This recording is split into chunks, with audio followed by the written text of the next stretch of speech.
Life isn't always sunshine and roses. Oftentimes, the world feels like a labyrinth, testing our patience, resilience, and emotional fortitude.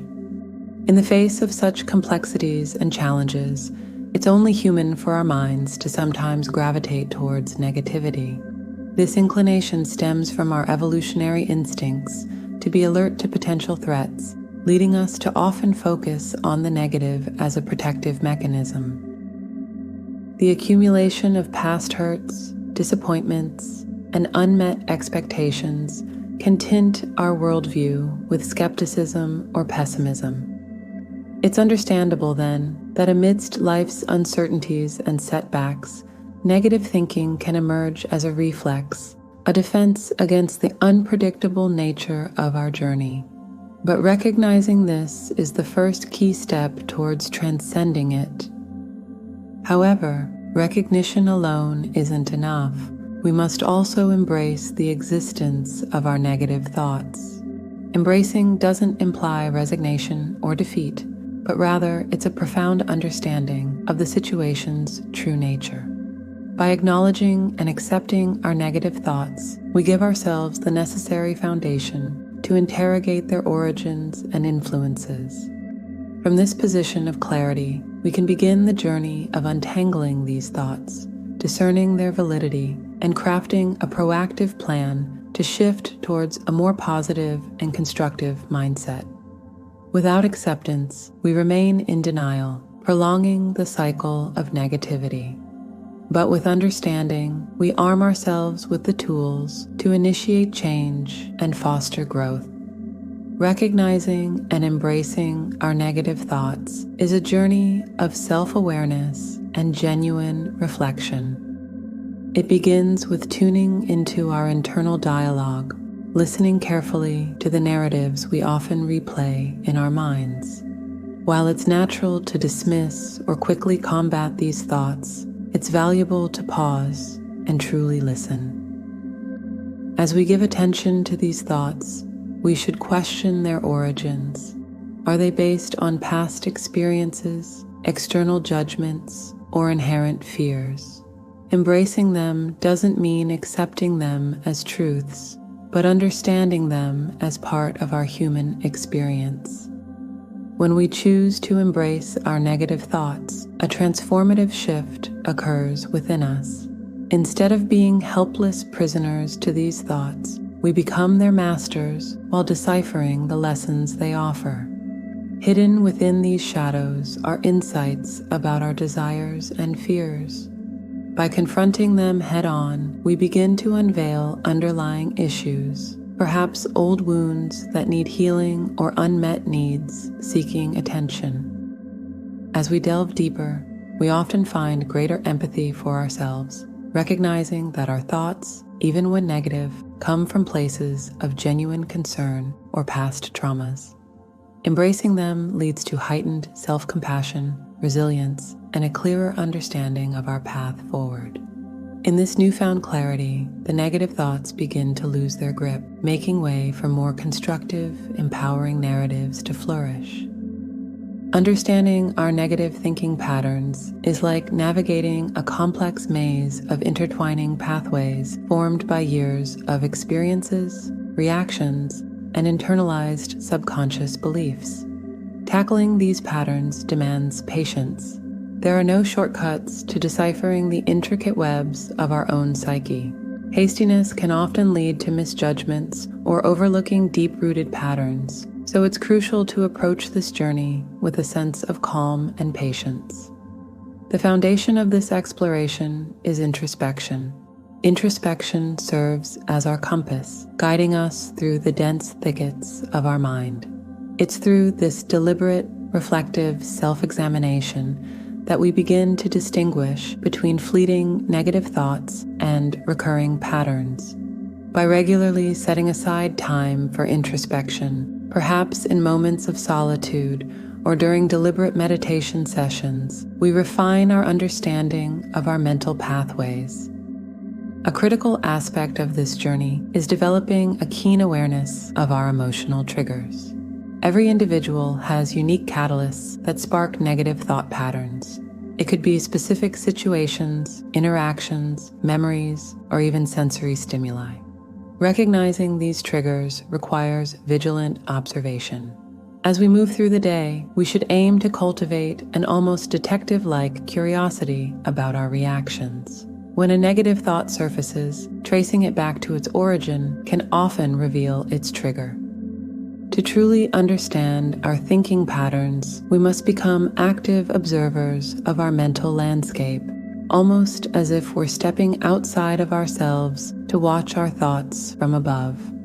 This level of awareness can be challenging to maintain, especially during intense emotional moments. However, pausing during such times to introspectively ask, "What am I truly feeling? Why am I feeling this way?" can be illuminating. Such moments of reflection can provide crucial insights, making the twists and turns of our mental maze a little less daunting with each introspective step. Embracing our feelings is not a sign of weakness or an invitation to wallow in negativity. Instead, it's an essential step toward self-awareness. By allowing ourselves to genuinely feel, whether it's sadness, doubt, or frustration, we're opening a channel to decipher the roots of our negative thoughts. What are these emotions telling us? Are they rooted in past traumas, external pressures, or fears about the future? By dissecting these emotions and understanding their origins, we gain insights that can help in reframing our perspectives. For example, feelings of rejection and unworthiness may originate from a previous relationship that ended on bad terms. While these feelings are real and can even be considered as a normal reaction to such a situation, they also pave the way for introspection and self-discovery. This moment of past heartbreak, when seen through a lens of growth, can reveal invaluable lessons about our own needs, boundaries, and areas of personal development that we need to work on.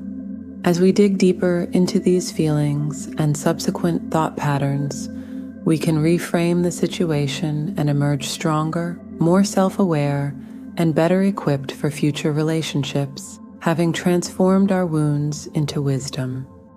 It's also important to remember that emotions, when genuinely felt, have a natural flow. They rise, peak, and eventually drift away. By giving them the space they deserve, we often find that they dissipate more naturally, preventing the buildup of pent-up negativity. Conversely, suppressed emotions can fester, reinforcing negative thought patterns and prolonging their hold on our psyche. And just as past heartbreaks can teach us more about ourselves, allowing ourselves to flow with these emotions rather than resist them can usher in deeper levels of understanding. It becomes a cycle of self-awareness and growth. We confront the emotion, understand its root, learn from it, and then let it pass, each time refining our resilience and understanding of ourselves. Nature itself mirrors this rhythm of letting go and embracing new beginnings. Just as the trees shed their leaves in autumn, preparing for a period of rest and rejuvenation, only to usher in the fresh blossoms of spring, we too are part of this cyclical dance. With each leaf of emotion we release, we create space for new experiences, insights, and growth. This cycle of release and renewal is essential, allowing us to evolve, to heal, and to step into our full potential with renewed vigor and clarity. We should also consider that overcoming negative thinking demands an astute awareness of both our inner and outer environments. While we may not have control over every external influence or circumstance, we do have agency over our personal environments and the stimuli we expose our minds to. Just as an artist carefully selects colors and shapes to create a masterpiece, we too must be purposeful and intentional when cultivating our inner environment. Conscious curation is more than a choice. It's a practice and a daily ritual. It means actively assessing what we allow into our mental space, the books we read, the content we consume online, the conversations we engage in, and the company we keep. Each of these elements, while seemingly small in isolation, cumulatively shape our mindset, our beliefs, and ultimately our thoughts and emotions. By consistently choosing uplifting, constructive, and positive stimuli, we feed our minds the nourishment it needs to grow in strength and positivity. This act of mindful selection transcends the individual. As we begin to radiate positivity and resilience, we influence those around us too. A hopeful perspective creates a ripple effect that uplifts others in its wake. In choosing positivity for ourselves, we become a beacon of hope for others. In a world where challenges and negativity can sometimes feel overwhelming, our power lies in the small decisions we make every day. The strategies we talked about today aren't quick fixes. They demand dedication, persistence, and patience to truly bear fruit. By continuously cultivating a receptive and discerning attitude towards both our inner experiences and external influences, we gradually create a mental environment where positivity, resilience, and growth thrive. Over time, this deliberate nurturing reshapes not just our thoughts, but also the very fabric of our lives, leading us to a reality illuminated with hope, insight, and boundless potential. As always, it's been a joy to share this time with you today, and I wish you all love, health, and prosperity.